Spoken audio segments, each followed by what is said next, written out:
este tema que es coma. Para empezar, vamos a ver el contenido de la clase o el contenido del tema en sí.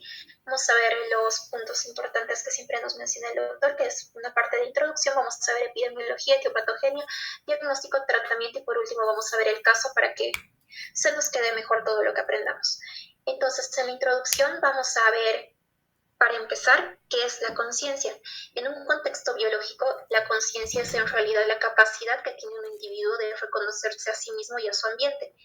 Y esta conciencia en sí va a estar regulada por los hemisferios cerebrales en asociación y con zonas de asociación primaria y secundaria, además del sistema reticular activador ascendente.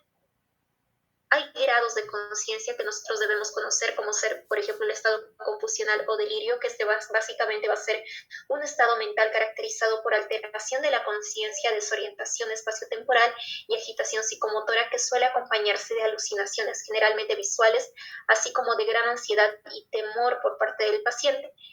En cuanto a otro estado o grado de la conciencia, tenemos el estupor, que es un grado de mayor recuperación del estado de conciencia en el que el paciente puede despertar de manera transitoria por estímulos vigorosos como un estímulo doloroso, por ejemplo. Y la somnolencia, que tenemos que se asemeja al sueño superficial y se caracteriza porque la persona puede despertar fácilmente.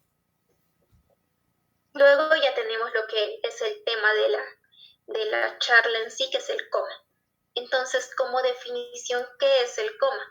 Va a ser un estado clínico caracterizado por inconsciencia y falta de respuesta a estímulos externos o necesidades internas con retención variable de las funciones vegetativas y reflejas. Algunos puntos importantes a considerar respecto al coma es que debe considerarse como un síntoma que acompaña muchas situaciones clínicas y no así como una enfermedad en sí. También el estado de vigilia, hay que recordar que este se mantiene por un sistema neuronal situado en la parte superior del tronco del encéfalo y el tálamo, el sistema reticular ascendente activador y sus conexiones con los hemisferios cerebrales. Todo esto, que es el sistema reticular ascendente activador, nos permite mantenernos conscientes y también se encarga de la regulación del ciclo sueño-vigilia.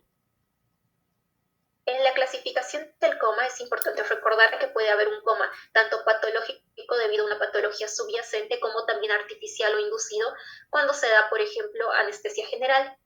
En la epidemiología tenemos que el coma es una causa frecuente de ingreso a los servicios de urgencia y representa un 3% de estos. La causa principal de coma es el coma metabólico. Como segunda causa más frecuente tenemos el traumatismo encefalocraneano y es difícil en realidad determinar el coma debido a que hay una variación de acuerdo a las evaluaciones entre examinadores o evaluadores que puede dificultar que se haga un diagnóstico certero de coma. Entonces hay mucha variación en cuanto a si un mismo médico ve a un mismo paciente, puede haber discrepancias en la interpretación de todo esto, que no debería suceder, pero sí sucede. También la codificación diagnóstica de la etiología y no del coma en sí es complicada en sí, porque en sí lo que es fácil diagnosticar el coma, lo difícil va a ser llegar en sí a la causa etiológica que ha causado esta situación, porque como les mencionaba, es más que una enfermedad en sí, es un síntoma o un signo en sí de una enfermedad subyacente. En cuanto a la etiopatogenia, pues tenemos que la etiología puede ser de causa estructural, que puede ser focal o puede ser difusa. En la parte focal tenemos, por ejemplo, el ACV, también en la parte difusa puede ser por una meningitis o una encefalitis. En los no estructurales tenemos que pueden ser de origen tóxico, metabólico, endocrino, como en la enfermedad de Addison y también por sepsis. En cuanto a la etiología, también hay otra clasificación que se basa más que todo en el coma por lesión anatómica, que puede ser supratentorial en un 15 a 20% o infratentorial en un 10 a 15%. Esto se trata sobre todo de que hay esta parte que es el tentorio, que todo lo que esté por encima va a ser supratentorial y todo lo que esté por debajo va a ser infratentorial, de acuerdo entonces está la localización anatómica. Y el coma por lesiones difusas representa el 65 a 75% de todas las lesiones que causan coma, y estos pueden ser exógenos por fármacos tóxicos o trastornos físicos, y también endógenos por hipoglicemia, hipoxia, shock o alteraciones metabólicas. En cuanto a las supratentoriales de esta clasificación, por lesión anatómica tenemos que pueden haber intracerebrales, que puede ser por hemorragia cerebral, por hemorragia intraventricular, infarto cerebral extenso, tumores, infecciones como encefalitis focal, absceso cerebral. En las extracerebrales podemos tener tumores, podemos tener también hidrocefalia, hemorragia intracraneal postraumática, empiema subdural, colección purulenta o incluso infartos, áreas de infartos que se pueden ver en los pacientes. Y las infratentoriales ya vamos a tener acá, que también pueden ser intracerebrales, podemos tener acá la oclusión basilar, podemos tener hematoma subdural y extracelular de la fosa posterior, podemos también tener hemorragia pontina primaria, hemorragia cerebelosa, infarto cerebeloso, malformaciones arteriovenosas del tronco encefálico, aneurismas de la arteria basilar, abscesos de granulomas, tumores primarios o metastásicos, la mielodelisis central pontina con degeneración inflamatoria con pérdida de oligodendrocitos y preservación de axones a nivel pontino, que todas estas en sí pueden ser las causas de un estado comatoso. También entre las causas ya difusas tenemos los endógenos, que recordemos que hablamos de la hipoglicemia, también de la hipoxia, que puede ser secundario a anemia, el shock, que puede ser de origen cardiogénico u otro tipo de shocks. También tenemos las alteraciones metabólicas, que entre estas podríamos tener la hipernatremia, hiponatremia, la hipercalcemia, la hiper o hipomagnesemia, acidosis metabólica o acidosis respiratoria, además de hiper o hipoosmolaridad. En la parte de los exógenos, pues tenemos la parte de los fármacos que se pueden consumir o también de los tóxicos. En la fisiopatología, importante conocer el sistema reticular activador ascendente, que es una estructura anatómica que se va a encontrar en el tercio medio de la protuberancia y la parte alta del mesencéfalo. Esta va a pasar o constituye un grupo de axones sensitivos que se proyectan hacia la corteza de modo directo o también haciendo un relevo por el tálamo, y esto va a ayudar, como les decía, a mantener la conciencia de todas las personas en sí. Y en sí lo que va a pasar en el estado comatoso es que generalmente el sistema reticular ascendente mantiene la conciencia. Si este se altera, va a causar que el funcionamiento y la activación de los hemisferios cerebrales por las neuronas del sistema reticular ascendente localizadas en el tronco del encéfalo dejen de funcionar de forma normal, y de esta manera va a haber una inactivación de la corteza porque va a haber una lesión a nivel del sistema reticular activador ascendente. Por lo tanto, una lesión en el sistema reticular activador ascendente, ya sea relativamente pequeña, cortará el ciclo de sueño-vigilia del paciente entrado en un estado de coma. Y una lesión más extensa de la corteza o de los hemisferios más bien impedirá la capacidad del paciente de interpretar la realidad, pero puede mantener el ciclo sueño-vigilia.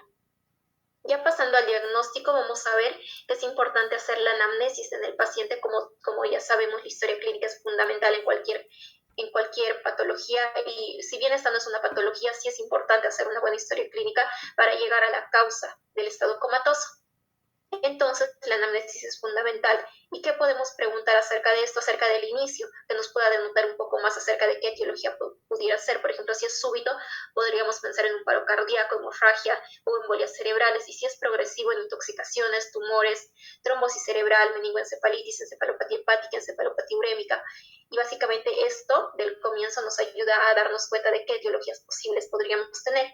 En el examen físico es importante que el examen físico en sí, desde los signos vitales, que son importantes en este tipo en el coma en especial, son muy importantes, nos va a aportar datos, ya que también nos va a orientar a la posible etiología. Si hay un aumento de la presión arterial, podemos pensar en una hemorragia cerebral, encefalopatía hipertensiva, nefropatía con urémico. Si hay una disminución de la presión arterial, podríamos pensar en una diabetes mellitus, alcoholismo, intoxicación barbitúrica, hemorragia interna, infarto de miocardio, sepsis por gram negativos y enfermedad de Addison. En cuanto al ritmo cardíaco, si hay una disminución de este, podríamos pensar en una hipertensión intracraneal, bloqueo auriculoventricular.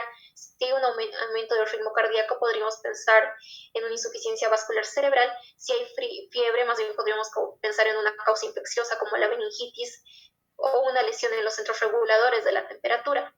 Y si hay hipotermia, por el contrario, pensaríamos en un coma etílico o barbitúrico, hipoglicemia, también hipotiroidismo o insuficiencia cardiocirculatoria. Entonces, ya pasando a la parte semiológica del coma, es importante en cuenta que un paciente que se presenta en coma en realidad es una emergencia. Por lo tanto, lo primero que se debe hacer es el ABC en el paciente. Antes de proceder a todo lo que nos va a llevar al diagnóstico en sí del estado comatoso, se debe hacer el asegurar la vía aérea del paciente, mantener la respiración y hacer un control de la circulación es importante. Después determinamos el estado de conciencia y si el paciente está alerta. Luego vemos el patrón respiratorio, que es importante, los movimientos oculares, respuestas oculomotoras, el tamaño de las pupilas, la simetría, el reflejo fotomotor y las distintas respuestas motoras. Entonces, para evaluar esto, como primer punto tenemos la determinación del estado de conciencia y alerta, que va a ser básicamente con esta escala, que es la escala de coma de Glasgow, que nos va a denotar tanto la parte ocular, verbal y motora. La parte ocular, si es una apertura espontánea, vamos a tener una puntuación de 4. Si es a la orden verbal, una puntuación de 3. Si es al dolor, vamos a tener una puntuación de 2. Si no responde, es una puntuación de 1. En la parte verbal tenemos que si el paciente le preguntamos algo y nos contesta de manera orientada y de manera coherente, pues vamos a darle un puntaje de 5. Si nos responde pero de manera desorientada, incoherente, pues vamos a darle un puntaje de 4. Si nos responde con palabras inapropiadas, un puntaje de 3. Si nos responde con sonidos incomprensibles como balbuceos, le damos un puntaje de 2. Y si no hay ninguna respuesta, un puntaje de 1. En la parte motora, si responde o nos hace caso a la orden verbal de que le decimos que mueva sus manos, por ejemplo, pues sería un puntaje de 6. Si localiza el dolor, tenemos que es un puntaje de 5. Si retira y flexiona ante el dolor, pues es un puntaje de 4. Y si tiene una flexión, cuando hacemos un estímulo doloroso y tiene una flexión anormal de los brazos, por ejemplo, puede tratarse de una decorticación y es un puntaje de 3. Si más bien hace una extensión, el paciente tendría una descerebración, es un puntaje de 2. Y si no hay ninguna respuesta, pues sería un puntaje de 1. El puntaje de 6 a 8 en pacientes en coma representa el 47%, el 47% de los pacientes que tienen una puntuación entre 6 y 8 van a quedarse en coma por 2 semanas más o incluso van a llegar a morir. Y si tienen un puntaje de 3 a 5 en pacientes en coma, el 85% persisten en coma a las 2 semanas o mueren. Y en sí es importante tener en cuenta también que los pacientes afásicos en general van a darnos malos puntajes en relación a la escala de coma de Glasgow, pero sin necesidad de estar tan graves. Entonces estos pacientes que tienen afasia nos pueden dar puntajes bajos, pero eso no significa que estén realmente mal. Y la calificación tiene mucho que ver con la mortalidad del paciente. Mientras más baja sea la calificación que tiene en la escala de coma de Glasgow, mayor va a ser la mortalidad. Y mientras más alta sea, va a ser menor la mortalidad, como se podrán dar cuenta. Si tiene una puntuación de 3, la mortalidad llega hasta 80%. Si tiene una puntuación de 15, llega hasta el 2%. Y bueno, sí, esto es algo más para mostrarles, pero creo que no se escucha en sí el video. Si me pueden confirmar. A ver, voy a ponerlo. ¿Se logra escuchar o no se escucha?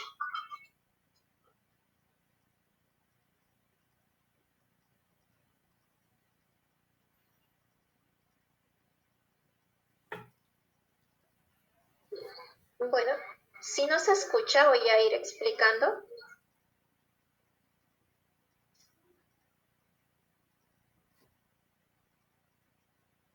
Bueno, sobre todo es lo mismo que les expliqué, solo que en la parte final les quiero mostrar la parte de la evaluación motora.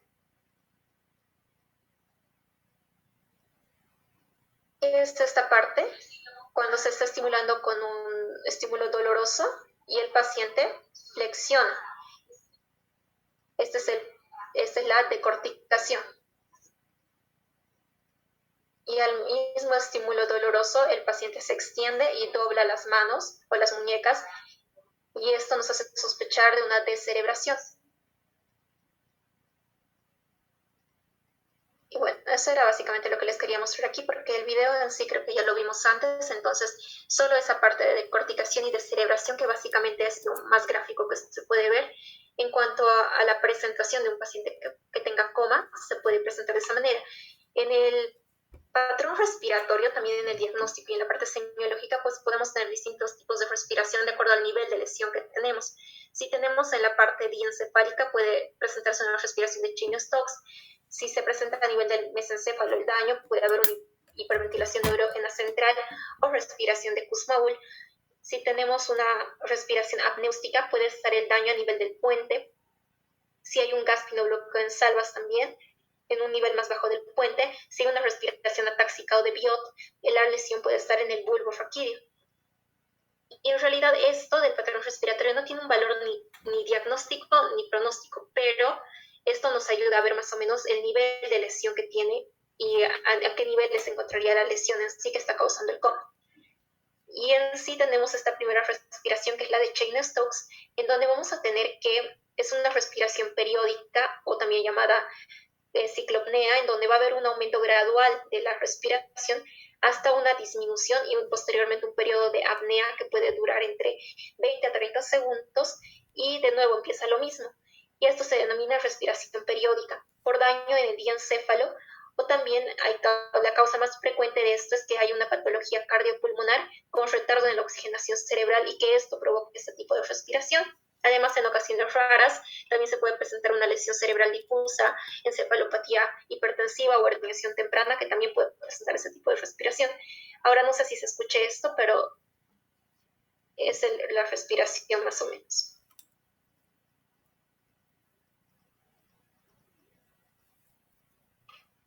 Que básicamente va a ser una respiración que aumenta primero y luego se queda en una apnea que dura, que generalmente el periodo de apnea de este tipo de respiración es regular, y eso lo diferencia de la otra que vamos a ver, que es la respiración atáxico de Biot. En la respiración, entonces, que de otro patrón respiratorio es la respiración de Kussmaul, en donde va a ser esto una respiración rápida, trabajosa, y que se va a presentar por daño a nivel del mesencéfalo. Eso se presenta sobre todo por causa de acidosis metabólica en pacientes que son diabéticos y que van a tener ese tipo de respiración. Y para su diagnóstico en general se requiere que haya una presión parcial de oxígeno normal y la persistencia durante el sueño. Y se escucha así, pero no sé si se logra escuchar bien.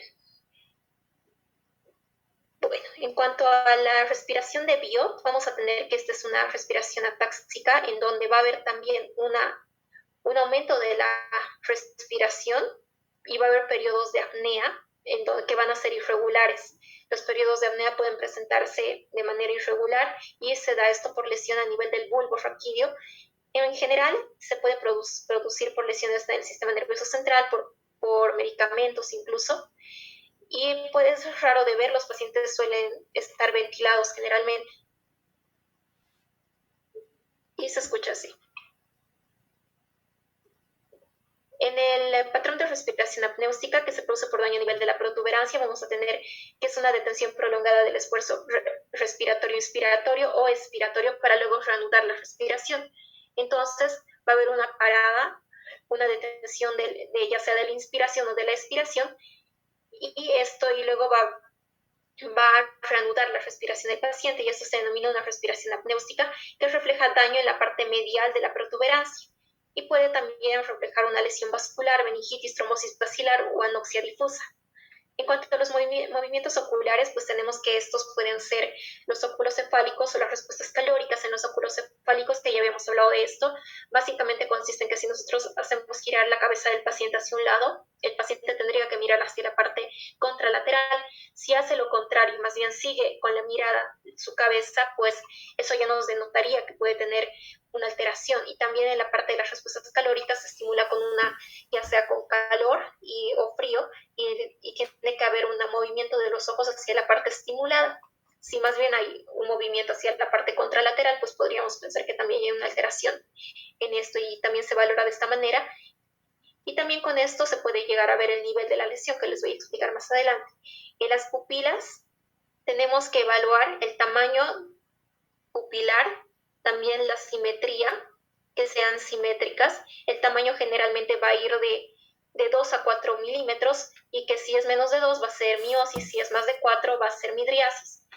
Pueden estar poco reactivas cuando es de origen metabólico el coma, si es diencefálico puede ser poco reactiva también. Puede haber un gran ipus fijo cuando es de origen tectal o cuando la lesión está a nivel del tectum, y también puede haber una pupila dilatada fija cuando hay lesión del tercer par craneal, Y si hay una lesión a nivel del mesencéfalo, puede haber una posición media y fija de la pupila. Y cuando la lesión está a nivel del puente, puede haber una pupila puntiforme en alfiler.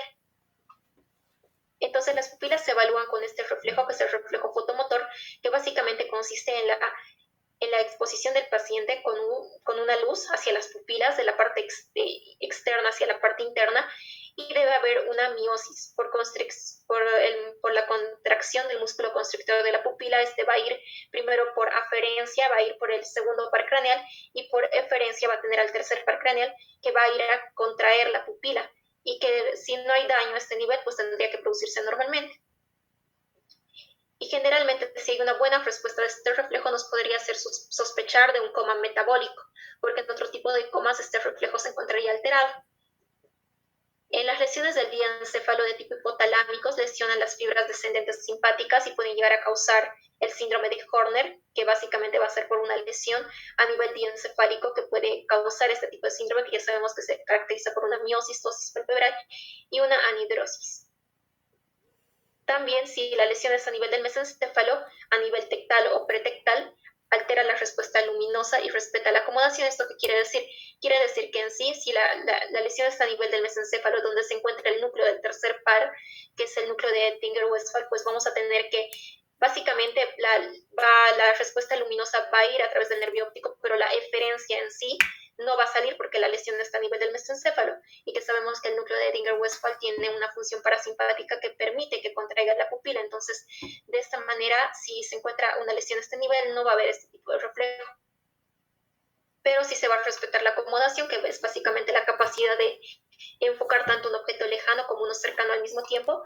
Y en las lesiones pontinas se produce también si hay una lesión a nivel del puente, pues vamos a tener unas pupilas en punta de alfiler que reaccionan a la luz y que van a ser básicamente pupilas muy puntiformes, y que acá vamos a ver algunas alteraciones que se pueden producir. Se puede producir miosis o contracción de las pupilas excesivas y las pupilas puntiformes en intoxicación por insecticidas y drogas, una midriasis cuando hay falta de oxígeno o intoxicación por alcohol industrial, y una anisocoria cuando hay daño cerebral o traumatismo encefalocraneano o enfermedad cerebrovascular. En la respuesta motora es importante tener en cuenta lo que ya mencionamos en la escala de coma de Glasgow, que son las posiciones en las que se puede presentar el paciente que está en coma, que puede ser una actitud de decorticación que corresponde a una lesión en general por arriba del mesencéfalo, y una actitud de descerebración que corresponde a una lesión del mesencéfalo en los pedúnculos en sí. Y el paciente va a adoptar esta posición, que es con extensión, como vemos, y con las muñecas flexionadas, y en la parte de decorticación más bien es una flexión. En los reflejos, pues debemos evaluar también los reflejos profundos, el tono musculoesquelético también, y la función vulvar.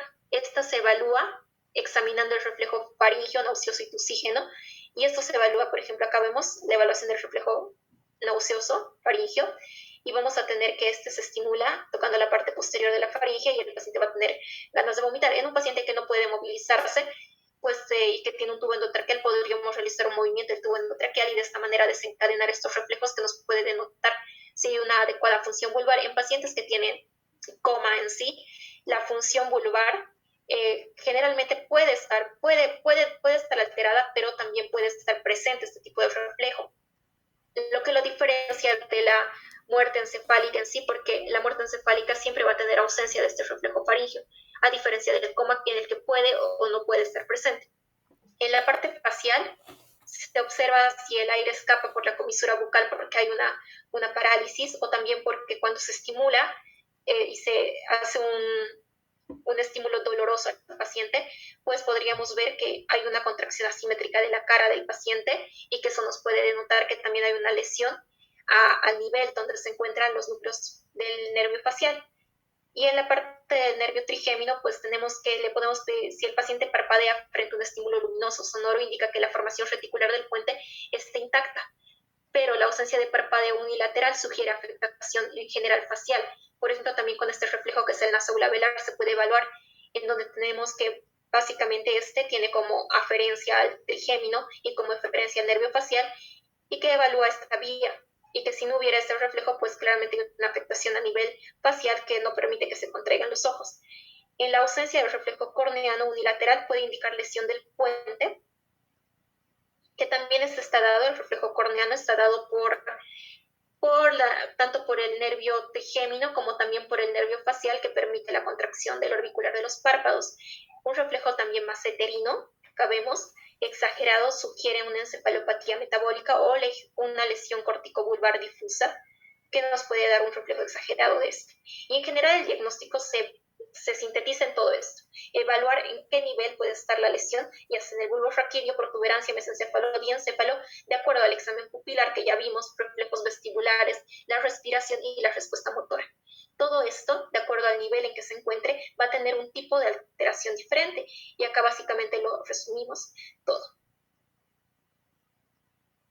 En la parte ya del diagnóstico, pues vamos a tener que se hace casi como con pruebas o con métodos diagnósticos complementarios, se pueden utilizar laboratorios para determinar la causa, sobre todo electrolitos, hemograma, análisis de gases en sangre, arterial o venosa, estudios de toxicología, análisis de líquidos cefalorraquídeo, evaluación urgente en sospecha de infección. Entonces, todo esto en base a las posibles causas que ya han visto que son varias, que pueden llegar a causar un estado comatoso. También se puede utilizar la neuroimagen para la misma causa, para determinar en sí la etiología del estado comatoso, que puede ser desde un TAC hasta una resonancia magnética. En el diagnóstico diferencial se debe hacer con el mutismo cinético coma virgil, con el síndrome de enclaustramiento cautiverio o Lukerian, con el estado vegetativo persistente, con la catatonía y la abulia. En el tratamiento vamos a empezar con lo principal, que es el ABC del paciente, que ya les mencionaba esto, y que se debe estabilizar previamente al paciente y controlar tanto la vía aérea, la respiración y la circulación. En una valoración inicial, pues lo que vamos a hacer con el paciente es hacer el ABC y también establecer la falta de respuesta, determinar el Glasgow del paciente, hacer una complementación de oxígenos o darle oxígeno suplementario si lo requiere, acceso intravenoso, vigilancia cardíaca, vigilancia con oximetría de pulso. Se puede dar tiamina, 100 miligramos intravenosa, generalmente en pacientes que tienen antecedentes de consumo etílico crónico, también dextrosa al 50%, 50 cc, naloxona, 2 miligramos intravenosa, esto generalmente también en pacientes intoxicados con opioides. Valoración secundaria, en la valoración secundaria pues ya le vamos a hacer todo lo que dijimos, signos vitales completos, examen neurológico, patrón respiratorio, observar la postura y los movimientos que pueda tener el paciente, la respuesta a la estimulación verbal y motora, además del examen de los nervios craneales que ya también lo vimos, y los reflejos, y asignación al sistema de evaluación. Y luego también se debe hacer una evaluación radiológica, eso ya para determinar la causa, puede ser un de columna cervical, radiografía de tórax, una tomografía axial computarizada, tratamiento, de preferencia se prefiere siempre hacer un tratamiento lo más específico posible. Si ya tenemos la causa, pues se trata de tratar a la causa en sí. Y un paciente que tenga un Glasgow de 8 ya es un candidato para intubación. Entonces, para sintetizar algunos puntos importantes, la tiamina intravenosa se utiliza cuando existe antecedente de etilismo, desnutrición, diálisis renal o causa incierta. La infusión de tiamina debe siempre preceder al uso de dextrosa, ya que de lo contrario puede desencadenar encefalopatía de Wernicke. Y controlar las convulsiones se puede controlar con diazepam, fenitoína o barbitúricos, y el monitoreo se debe hacer con electroencefalograma. El paciente que puede estar con un estatus no convulsivo. En el pronóstico, el estado del coma en sí puede durar un periodo de tiempo indefinido y hay personas que llegan hasta 10 o 20 años en coma. Los resultados dependen de la etiología subyacente y la variabilidad entre los pacientes, y los efectos de la lesión neuronal difusa pueden persistir por el resto de la vida del paciente, es decir, deja secuelas. Y bueno, este ya es el caso clínico que les iba a presentar, que creo que ya se va a cortar el tiempo, así que no sé si lo llegue a presentar. Pero bueno, vamos a empezar con este caso clínico, que básicamente es de un paciente masculino de 56 años de edad que es traído de urgencias por sus familiares y que dicen que se desmayó y desde entonces no ha recuperado la conciencia. Como antecedente de importancia tiene el tabaquismo positivo por más de 30 años.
Continuamos.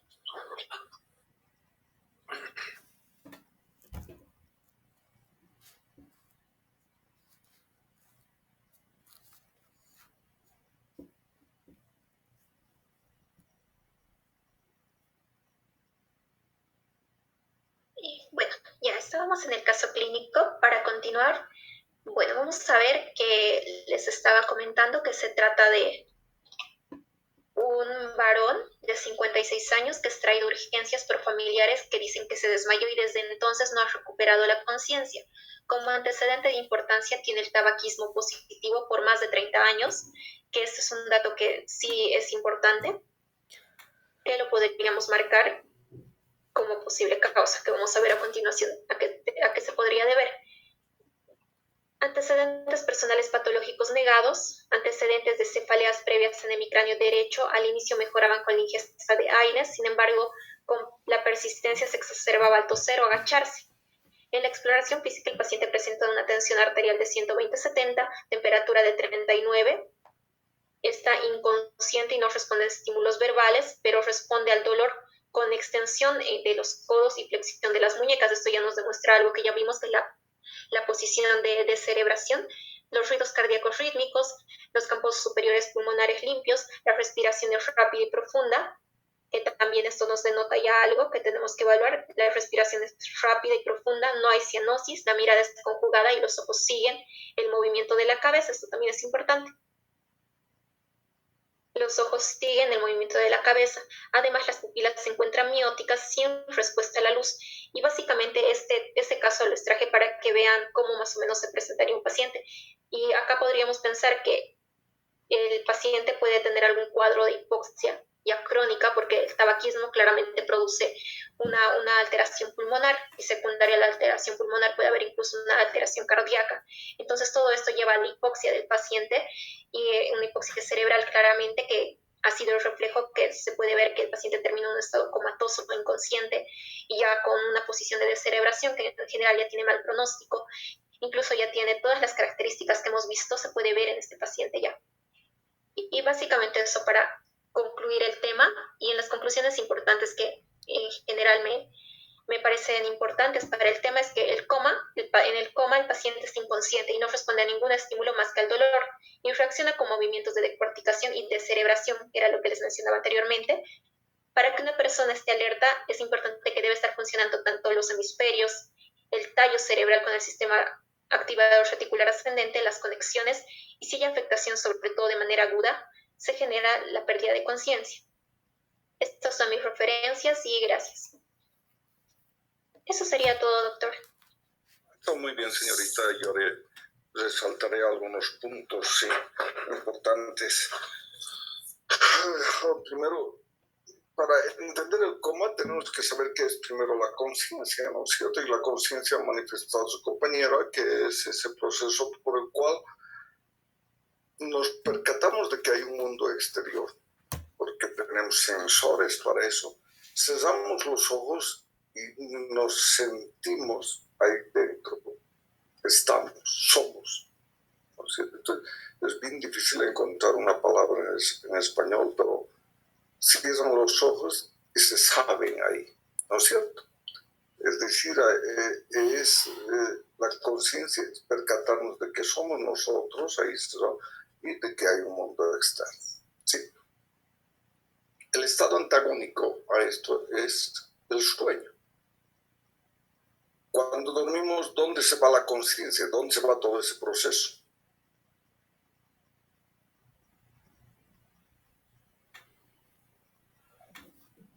No hay nada que se vaya, simplemente no funcionan las estructuras como deberían ser en el estado de conciencia.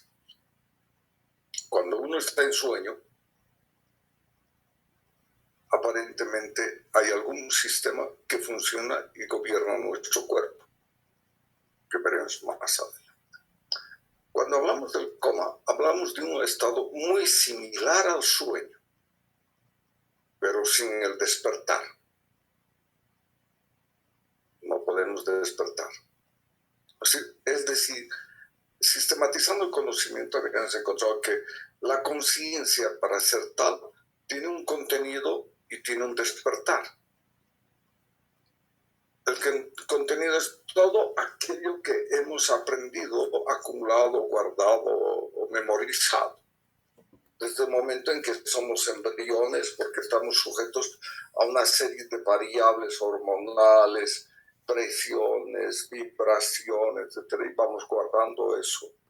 No nos acordamos, no tenemos memoria de aquello porque la memoria es nominativa. Llega al octavo, noveno mes, las contracciones uterinas hacen que nos demos la vuelta, cerca del noveno mes, nuestra cabecita está en el canal vaginal, así ingresando, se imbrican los huesos y sale, ¿no? Y sale la cabeza y es presión sobre la cabeza. Y el obstetra tracciona a través de los brazos. La primera percepción de presión extraña, ¿no es cierto? Ese cuerpo nunca ha sentido presión. Está sintiendo por primera vez y seguramente está aguantando, ¿no es cierto? Sale de un ambiente de 37 grados de temperatura el útero, en 37. Sale a cuánto, a 20, le hace frío, siente el frío.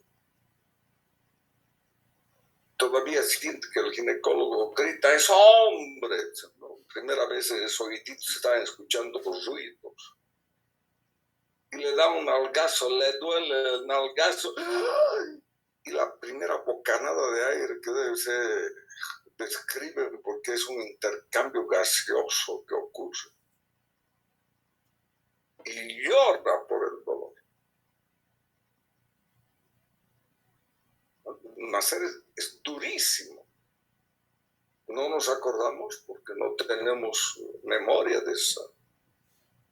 Y nos pone una bandeja, viene la licenciada, limpia el meconio, nos frota, debe doler.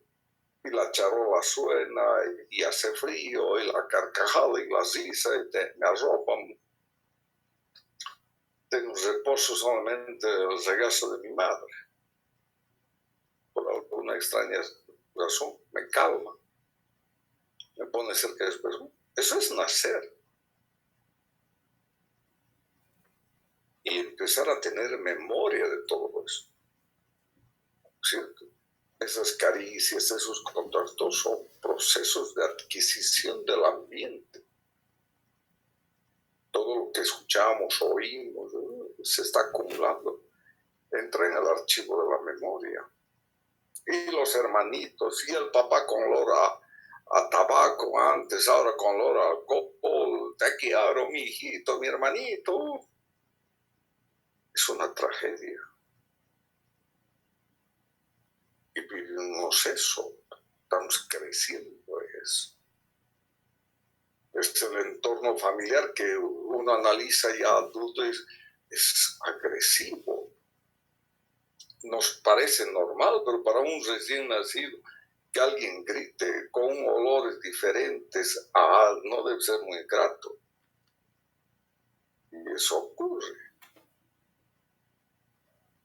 Se humedece, se ha orinado, no tiene control, si le arde, le pica y llora y duele. Oye, yo pienso que es durísimo. Ya, va creciendo, va estructurando, diferenciando el conocimiento que adquieren en el cotidiano. Vivir en la casa, llega a la escuela, prekinder, las relaciones, todo es un aprendizaje, va guardando aprendizajes, ¿no es cierto? El caerse, el golpearse, vestirse, rozar unas cosas, tocar otras cosas, sentir, oír, mirar, todo es aprendizaje. Ese es el contenido de la conciencia.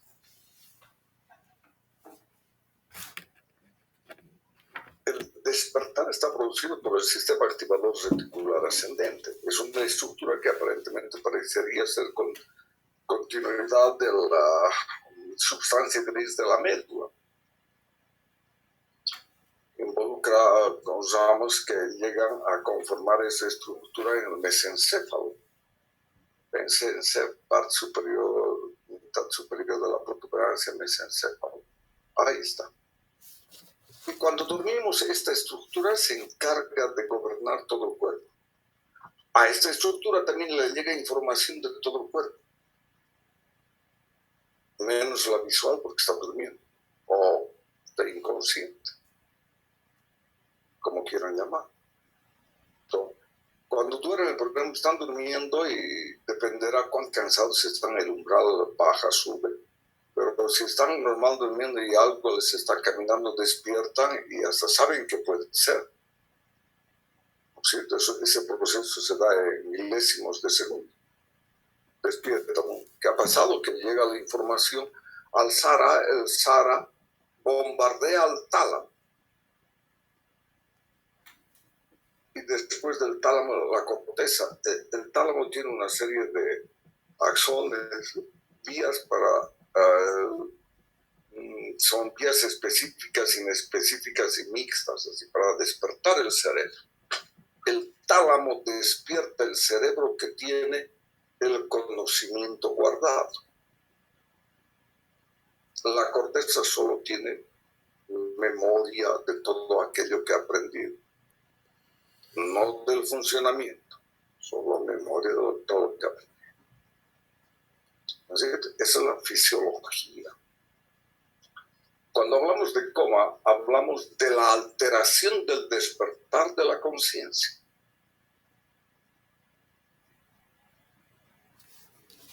Es decir, no nos olvidemos de que todas son neuronas, y neuronas y neuronas y redes neuronales. Y estas neuronas también necesitan energía, necesitan glucosa, necesitan oxígeno para producir energía en elementos, etcétera, etcétera. Entonces, la sistematización del conocimiento hace que pensemos de que van a existir procesos metabólicos y estructurales que puedan alterar la conciencia. ¿Cierto? Pero ¿cuándo fisiopatológicamente se produce esto? ¿Cómo se altera? Primero existen 3 mecanismos, ¿no es cierto? 2 en verdad que son reales y uno fundamental. El principal es toda lesión estructural metabólica que altera el funcionamiento del SARA. Si el SARA no funciona bien, no despierta al tálamo, ni el tálamo despierta la corteza. Está en coma. SARA. La segunda, que la corteza no funciona. Se conoce como coma también, y es el coma vigil, se llama. Diferenciar uno de otro es difícil, solo el tiempo. En el coma vigil, una parada cardíaca, pues una hipoxia isquémica, ¿sí? Una hipoxia hipovolémica isquémica, no ha llegado sangre cuando se muere la corteza, pero el tronco está vivo, vive el SARA. Entonces está en coma y despierta a los 12, 15 días. Despierta, pero no tiene un solo recuerdo. No sabe quién es. Una sola palabra. Siente olor, escucha, mueve los ojos, así. Es difícil decir si es animalito, si es animalita o animalito o plantita. Difícil. Ese es el coma vigil. Se lo llama así. Ese es el mecanismo. Uno es la lesión del SARA y otro la corteza. Pero entre medio de eso están las lesiones que comprometen el riego del tronco encefálico, especialmente las herniaciones. Creo que les mostré una imagen de una herniación, ¿no es cierto? Sí. Entonces, parte del cerebro que está edematizado, está hinchado, hace una herniación. El uncus se mete dentro del tentorio, deforma las arterias, las comprime, las elonga,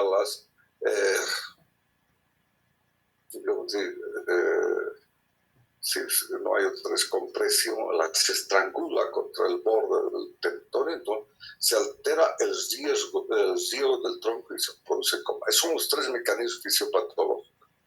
Lesión directa del SARA, la corteza o una lesión intermedia por herniación. ¿Se entiende la fisiopatología? ¿Sí? Esos son los mecanismos. Ahora, ¿qué produce, cuáles son las causas para que se susciten esos mecanismos? Hay alteraciones metabólicas y estructurales. Las estructurales tienen un hematoma, una hemorragia, un tumor que está creciendo y hace que se hernie, ¿no es cierto?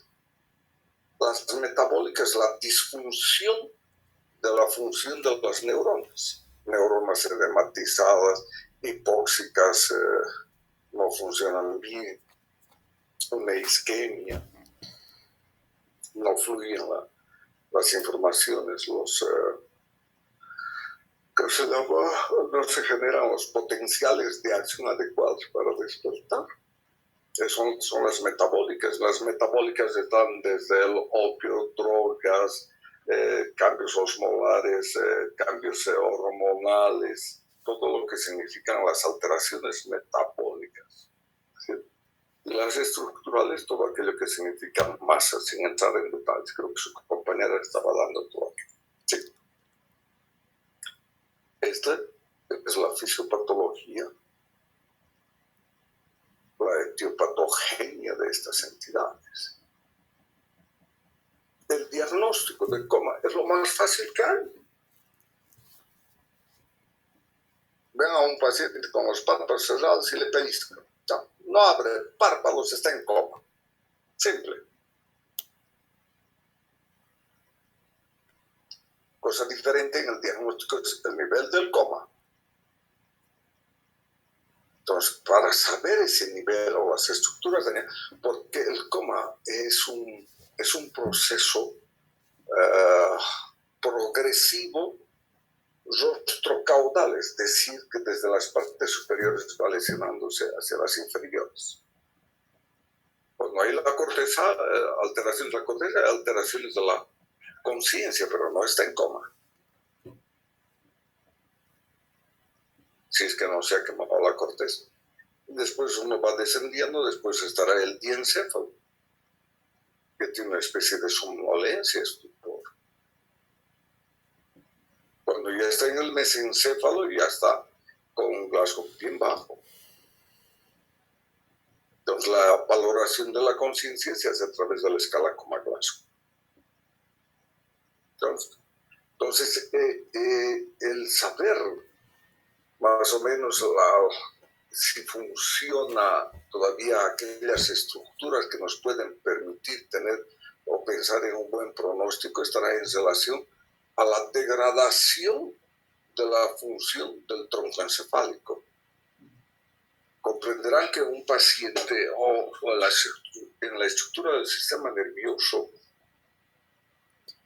si la corteza está anulada, bloqueada o no despierta, ¿qué es lo que nos queda? Nos queda el tronco encefálico.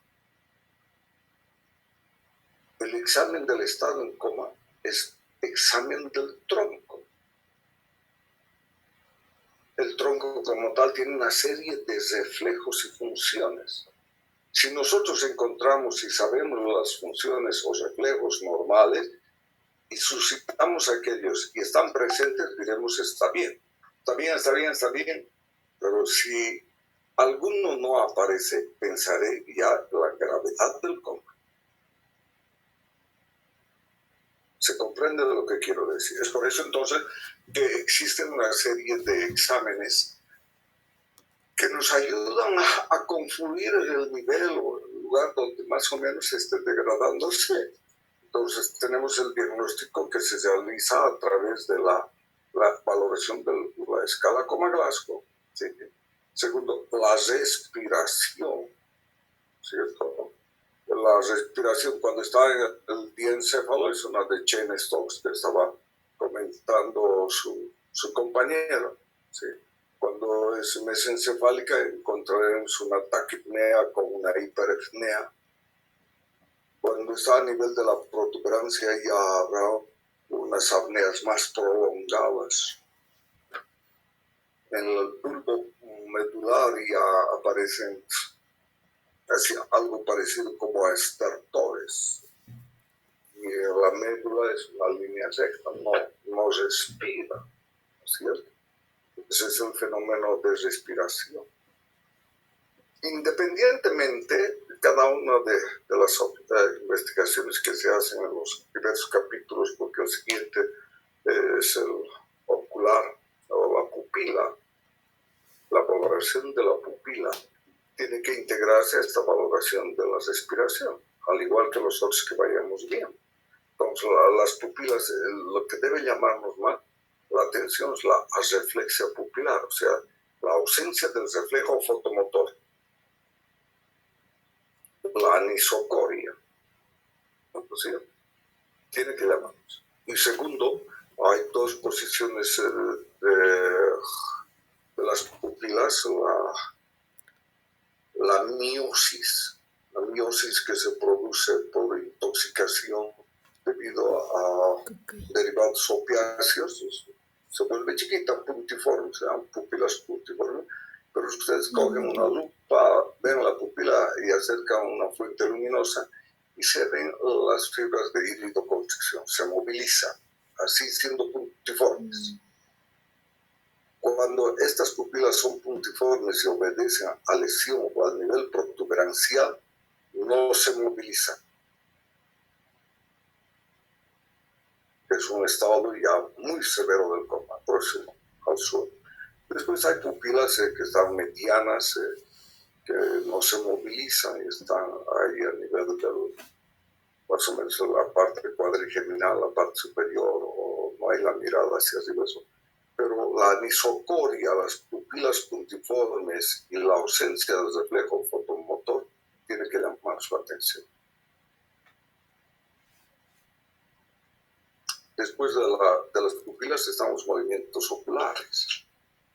En los movimientos oculares están los reflejos de los ojos de muñeca, los reflejos. Había unas muñecas de tolo, se llamaban, no sé, no creo que hayan jugado ustedes con aquel, desde la década del 50. Estas muñecas las agachaban y cerraban sus párpados. Lo único que hacían era con los movimientos abrir y cerrar los párpados que tenían. No recuerdo más de esas muñecas. Entonces, de ahí salió el nombre.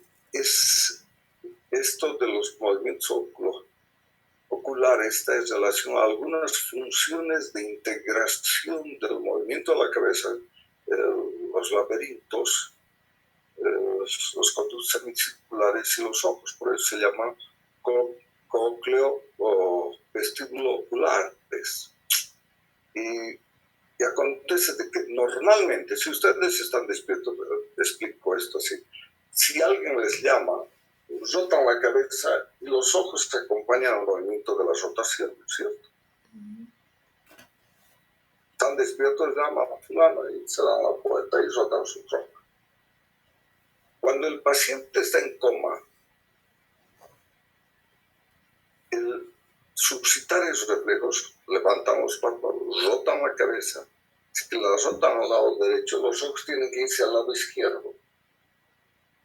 Es decir, la vía longitudinal, mediado longitudinal del tronco que integra la función del tercero, sexto pares, en este movimiento, tiene como respuesta normal, rota la cabeza y los ojos. Es decir, este AS está funcionando, están funcionando las fibras. Pero, si roto la cabeza y los ojos se acompañan al rotar de la cabeza, como si estuviera despierto, significa que ese haz central, el fascículo medial central de la calota que se llama, está maltratado. Este paciente está cerca del cielo. Es de mal pronóstico. ¿Entiendes? Hay una forma intermedia en que rotan la cabeza un ojo va y el otro se queda a la mitad. Es la respuesta 1,5. Significa que está lesionándose severamente. ¿Se entiende? Sí. Después de aquello están los movimientos, el examen motor, ¿no es cierto? Las respuestas motoras, de decorticación, de cerebración, que de forma grosera nos dice que está encima del tronco la decorticación, ¿no? El estímulo decortica, es decir, flexiona los brazos y extiende las piernas. Es decorticación, ¿sí?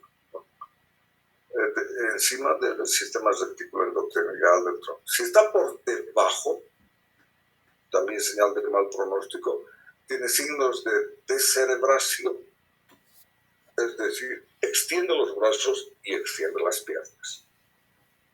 ¿Se entiende? Estos cinco acápites hacen al diagnóstico del nivel de la lesión.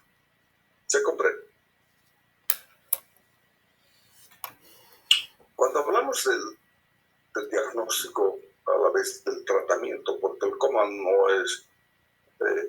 no tiene el tiempo para desglosar y saber cuál es el estudio, qué es esto. No. Viene un paciente en coma, ver si se hace lo más pronto posible la asistencia del ABC y es tomografía. Incluso antes de la tomografía, los protocolos dicen, viene un paciente en coma, dextrosa al 30%, 50% con una ampolla de tiamina o solo dextrosa, si no hay, y poner una inyección.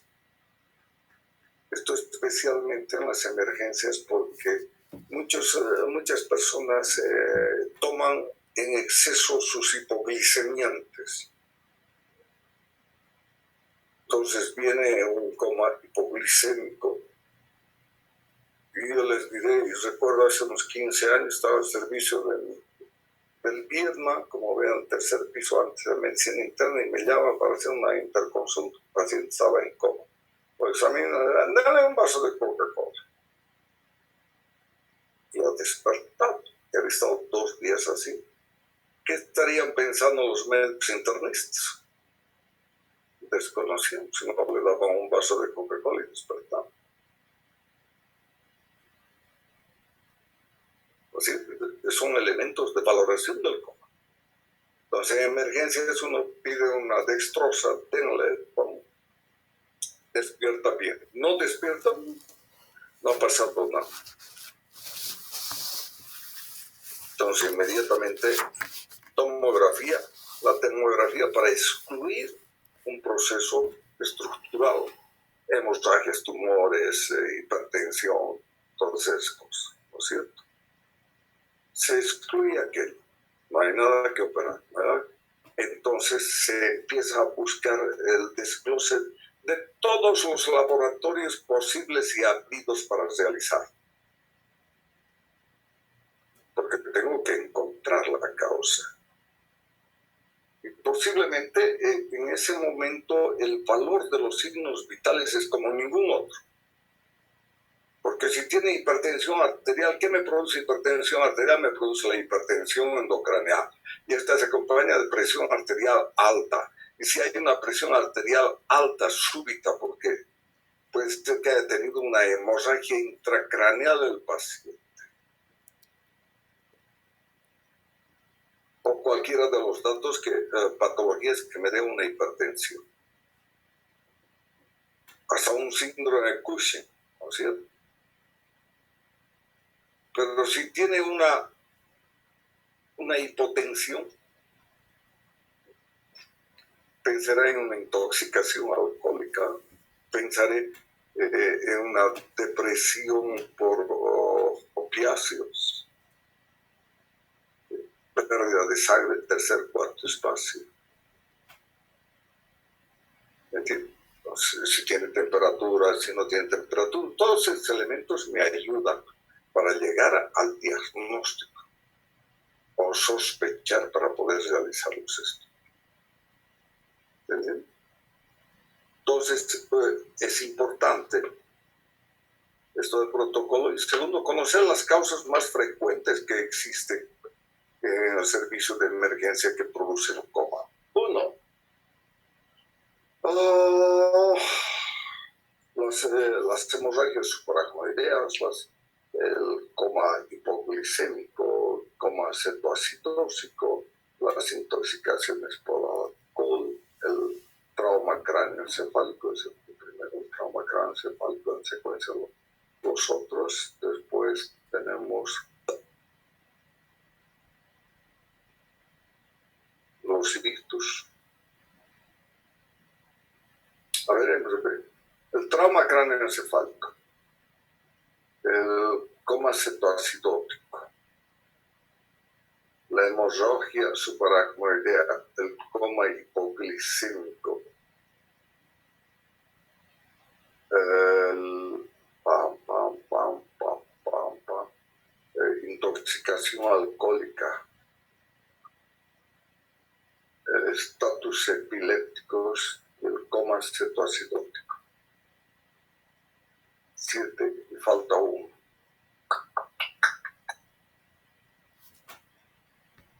No me acuerdo, son 8.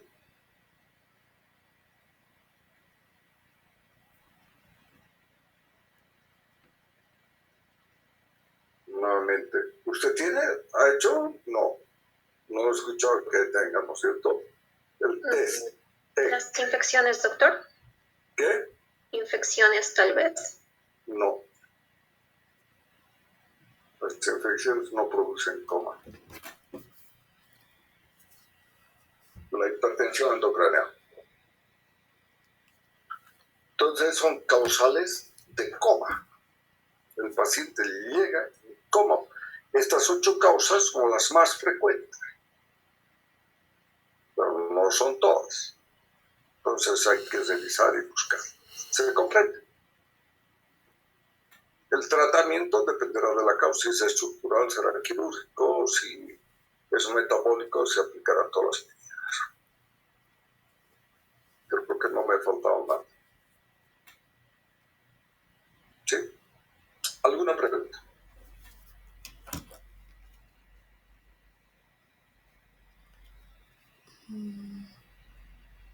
Así yo tengo una pregunta. ¿Quién es puesto? Señorita Calizaya, ¿no? Calizaya. Sí, doctor. Y la pregunta va para todos. ¿Por qué se muere un paciente que tiene una neumonía bacteriana?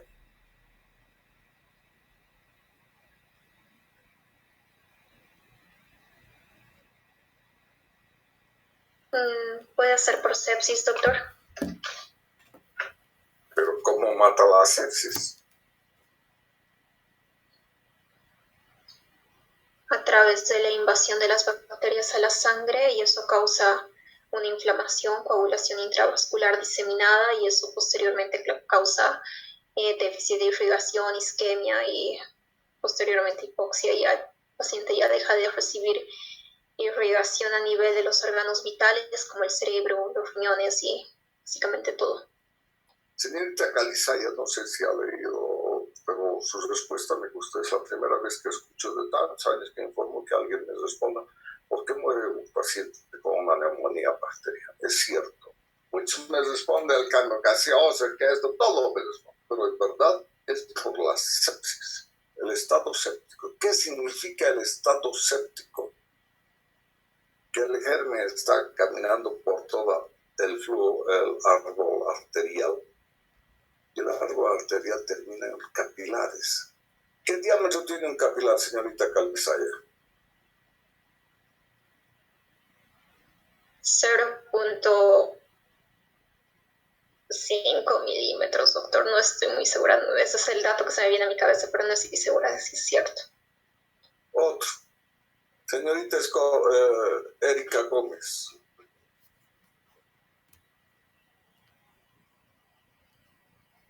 No, no tengo el detección, doctor. Señor Gutiérrez.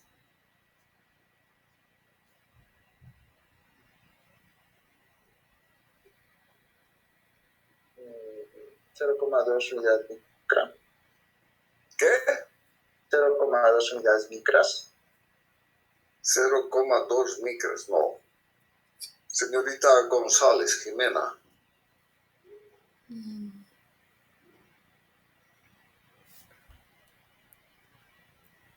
Entre 1 a 2 milímetros. Wow, un capilar 1 a 2 milímetros. Wow. Señorita González Jessica. 0,2 a 0,5 milímetros. Wow. ¿Cuánto mide un eritrocito de diámetro?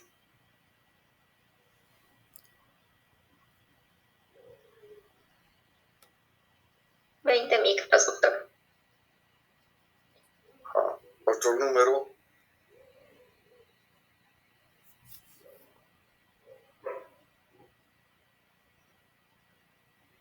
7 unidades micra. ¿Qué? 7 unidades micra a 8.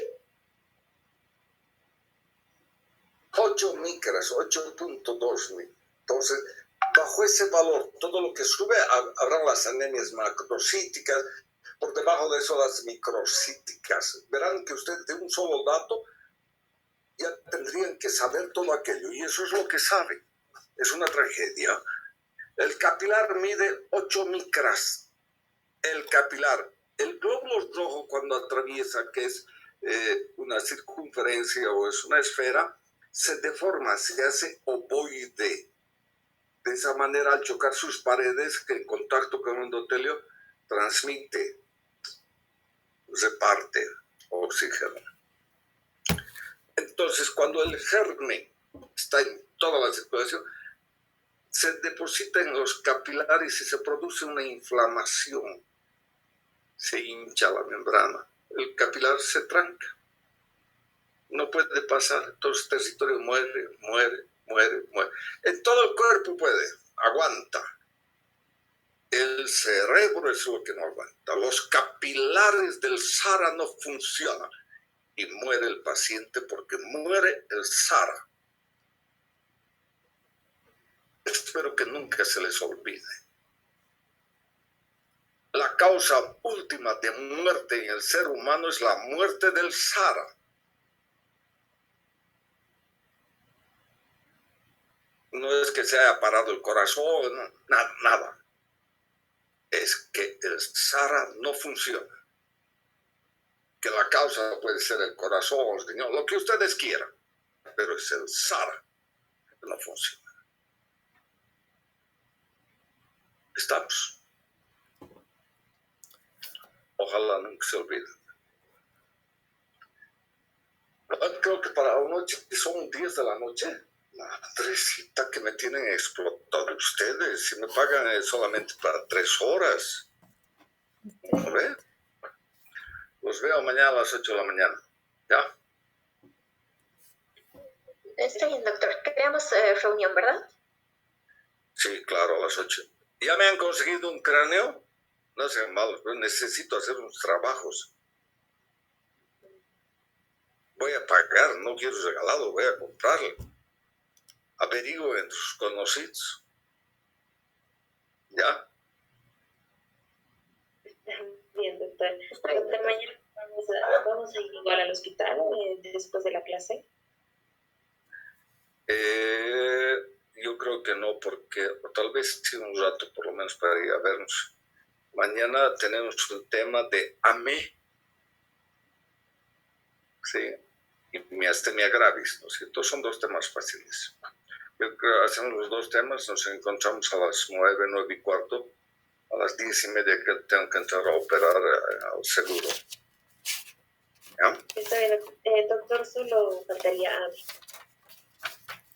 ¿Y no he dado miastenia gravis a nadie?